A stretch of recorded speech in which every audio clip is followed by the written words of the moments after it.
In April 2014, fighters from Boko Haram attacked a boarding school in Chibok, Borno State.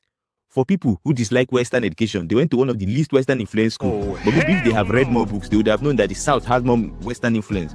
But this is what happens when you think educating yourself is haram. They loaded more than 270 schoolgirls into trucks and drove them into the forest. Many were forced into marriage, forced to convert, and used as suicide bombers. It's amazing how people who hate books still write manifestos. Years later, some families still don't know where their daughter is. The ones who do see their daughter now as a mom of 4, which means those terrorists somehow look at kidnapping, forced conversion, forced marriage, and thought, yes, this is the foundation for a healthy family. Some people build a home with love, but not them. At this point, my search history started to look so suspicious. I think Google itself has put me on a watch list. But I had to go on because things really get worse. In 2011, a suicide bomber drove a car full of explosives into the United Nations headquarters in Abuja.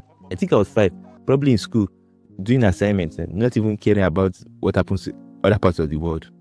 The explosion ripped through buildings. 23 people died and 100 were injured.